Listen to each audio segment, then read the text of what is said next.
Hey guys, welcome back to my channel. My name's Clinton. Today we're going to be talking about how much money I spent to JK Rubicon swap my Jeep Cherokee XJ.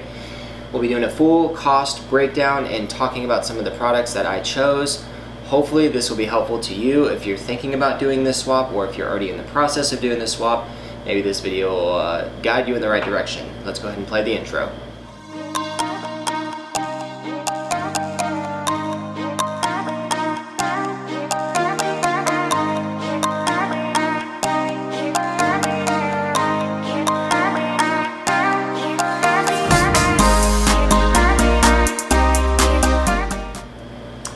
Alright, so let's get down to the nitty-gritty money situation that I have dumped into my XJ. So I broke it down into categories. I have axles, truss kit, brake lines, yokes, wheels, tires, steering, wiring, control arms, and alignment. There's a lot more detailed things that I actually ended up spending on, but these are just the categories that I figured would be most helpful. I'm gonna go ahead and put in the description a link in an actual item by item, I guess, list of everything that I've done and bought. That way it's a little more in depth in the description, and this video would be like 45 minutes if I actually talked about every single item. So we're just gonna do a basic breakdown of everything that I spent. Let's talk about the axles. So I spent $1,500 on my set of axles. Now, that is an unheard of deal typically.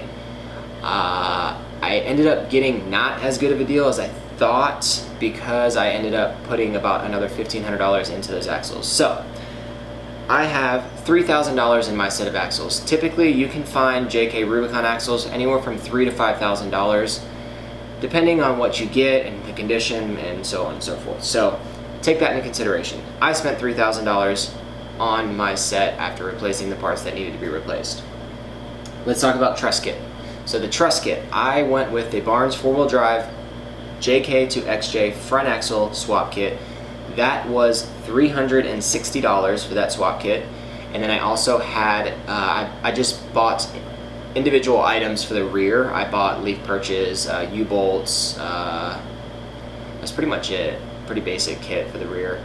That was $140 for all those things. Oh, and shock mounts. That was $140. So I have $500 in the front and rear truss kits to get them welded up to be bolted in to my XJ.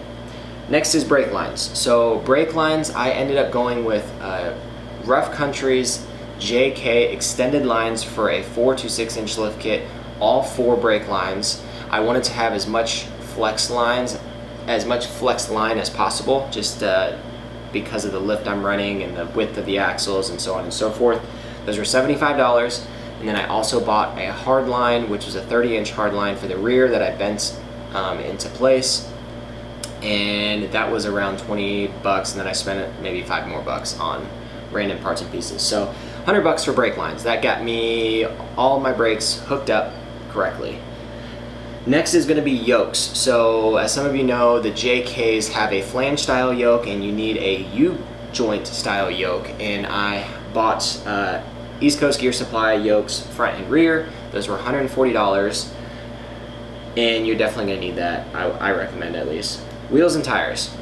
So for my wheels, I have ATX slab beadlocks. I bought them brand new for $500. Some of you will say there's no way, but I couldn't believe the deal either. It was such a good deal, I couldn't pass it up, obviously. So I actually had planned on just running basic JK wheels, but the guy had those as well, and I was like, perfect, I'll take those. Tires, I went with Milestar Patagonia's 37 by 12.5 by 17s. Those were $1,000, right at $1,000. So that's $1,500 I have in wheels and tires. Steering. So steering is a pretty in-depth, there's a lot of steering components you have to purchase due to the fact that you're swapping from JK to XJ. So I have a JK aluminum 1-ton steering, which is a drag link and tie rod, and then which was $500 for that kit. And then I also had to build a custom track bar, which was all Barnes parts. They put together a kit and I DIY fabbed it. And then I also needed a track bar bracket, heavy duty one that also was adjustable, which I bought from Ironman 4x4. That was $90.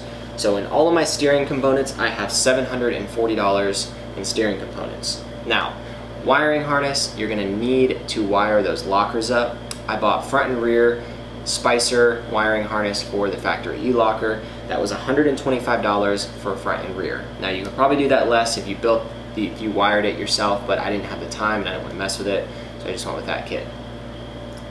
Control arms, you have to have adjustable control arms for an axle swap like this. I have a Iron Rock off-road uppers and lowers that are fully adjustable. They are short arms. You can go with really anything as long as it's adjustable. A lot of people go long arms, which I plan on doing in the future. Those were $350 to get those in. Next is an alignment. You're gonna have to have an alignment. It just has to happen. It's a big swap, and I definitely recommend it. I spent $140 on an alignment and balancing of all of my wheels. I ended up mounting my beadlocks myself, which saved me a lot of money. So that is all of the stuff broke down into categories. I might be missing a few things here and there, but these are the major things that you have to take into consideration. So I added all of these things up. I'm not going to show you yet. And it ended up being $6,595. That, to me, is a pretty good deal considering that is a full swap with wheels, tires, and it's kind of driving. I'm getting it back this week and it will be hopefully 100% dialed in. But there's some things that you obviously have to take into consideration when doing a swap like this. Like I had said, some people end up going with different products, different wheels, different tires, and you may not get a good deal on axles. So I would say I would plan on spending anywhere from $6,000 to $8,000 on an axle swap like this if you do it yourself. If you pay a shop, you're going to be probably paying quite a bit more than that. I think it's a great deal. You get a lot of product, you get a lot of axle for this kind of swap, and it's definitely there's a lot of aftermarket products for the JK axle and for the swap as well, because it's a pretty decently common swap, I guess. Another thing to think about is if you are doing a swap like this and you already have a built Jeep, you can cut your cost a lot by selling all of your old stuff. I ended up selling my old axles, my old wheels, my old tires, my old lift, quite a bit of stuff to help break that cost down. That definitely helps as well. I probably have about $5,000 out of pocket to do this swap after selling all of my old stuff, which I think is totally worth it. So if you have any questions on this kind of swap, please message or leave a comment below or message me at JC_Jeeps on Instagram. I'd be glad to help you. I'm usually faster responding on Instagram. And also, if you would please like and subscribe, it really supports my channel. And I thank all of you who have supported this channel from start to now. It's actually been growing really fast and it's been a lot of fun, and I have a lot more content coming. So please stay tuned. Other than that, this episode is over. Hope you enjoyed. Peace.